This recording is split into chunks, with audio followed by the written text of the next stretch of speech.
Good morning. As a young girl, I loved to play baseball. I think I got that from my dad. He loves baseball. And every Sunday night after church, all the young adults and teenagers would stay after church and we would play until it got dark.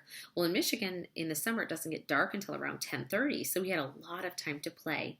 And I remember as a young girl, when I was just learning how to bat, my dad would always say right before he pitched me the ball, he would hold up and say, "Watch the ball."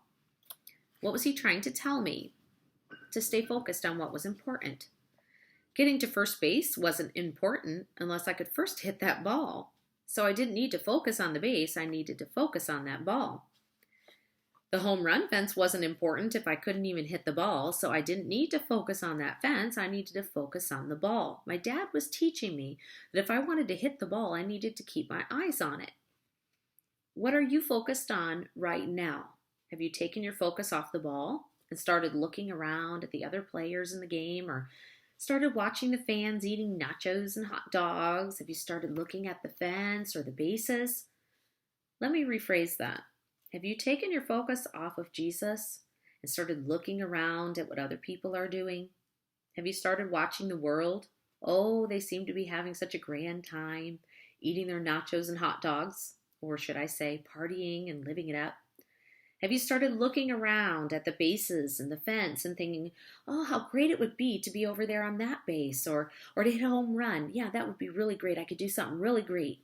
Yet all God wants is for you to just be faithful right where you are right now, to keep your eyes on Him.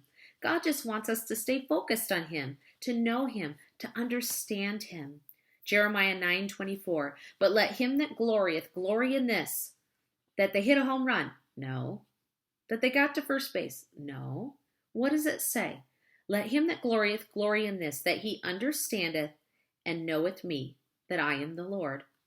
But so many times we get sidetracked from that. Our focus changes from one thing to the next. We take our eyes off God and we start watching man. We stop focusing on God and get enamored with the world, or start wondering if we should go here or do this. We lose our focus. We become like Peter, Jesus' disciple. Matthew 14, verses 24 through 29. But the ship was now in the midst of the sea, tossed with the waves, for the wind was contrary. Do you feel like you're in a storm right now, being tossed about everywhere? Well, Peter was. And in the fourth watch of the night, Jesus went unto them walking on the sea. And when the disciples saw him walking on the sea, they were troubled, saying, It is a spirit, and they cried out for fear. But straightway Jesus spake unto them, saying, Be of good cheer, it is I, be not afraid. And Peter answered him and said, Lord, if it be thou, bid me come unto thee on the water. And he said, Come. And when Peter was come down out of the ship, he walked on the water to go to Jesus. When Peter saw Jesus, notice that his focus was on Jesus, he had the faith to walk on the water. But the very next verse tells us that Peter took his focus off the ball. He stopped watching Jesus, and he started watching what was happening all around him. Verse 30, but when he saw the wind boisterous, he was afraid, and beginning to sink, he cried, saying, Lord, save me. What happened? Peter took his eyes off the ball.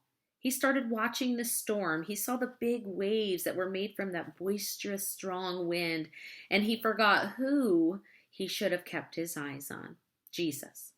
We tend to criticize and think badly of Peter for sinking, but how many of you have ever taken any step on water?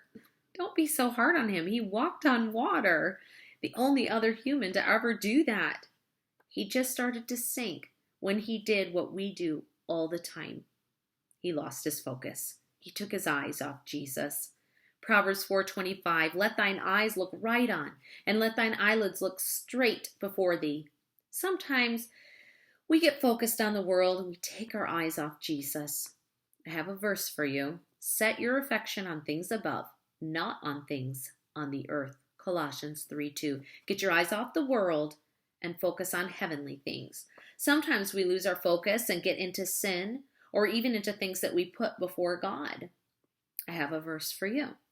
Wherefore, seeing we also are compassed about with so great a cloud of witnesses, let us lay aside every weight. Those are things we put before God. Not necessarily bad things, but things that slow us down. And the sin which does so easily beset us, and let us run with patience the race that is set before us, looking unto Jesus, the author and finisher of our faith. Hebrews 12, verses 1 through 2. One more story to drive home that point about staying focused. My mom was my volleyball teacher, coach growing up, and one of the drills she did with us was when we were practicing our serves, she would have the whole team line up along the sidelines and have them yell things at us. Oh, they'd yell all kind of things. Watch out! You're going to miss it! Or they'd say the name of that boy that you had a crush on at the moment. Why would she do that, you ask? Well, she was trying to teach us that in a game, there would be a lot of distractions. People would be talking, kids crying, that cute guy might walk right by you when you're up to serve, and you needed to learn that no matter what was going on around you, you had to stay focused on the ball that you were serving or you would miss. We had to tune out all those distractions. In life, you're going to have to tune out the distractions if you want to stay focused on Jesus. When I serve a volleyball, I do not watch the net. If I do, I will miss the ball. I watch the ball. If I watch the ball, I make my serve over. If I forget and I start focusing on my opponent across the net or the net in front of me, I miss my serve. In life, the devil will try his best to distract you. He's going to throw all kinds of things in front of your eyes to try to get you to look away. He's going to cause people to try to get you to get distracted, to get discouraged. Don't fall for that. Don't look away. Keep your eyes on Jesus. Stay focused on him. Watch the ball.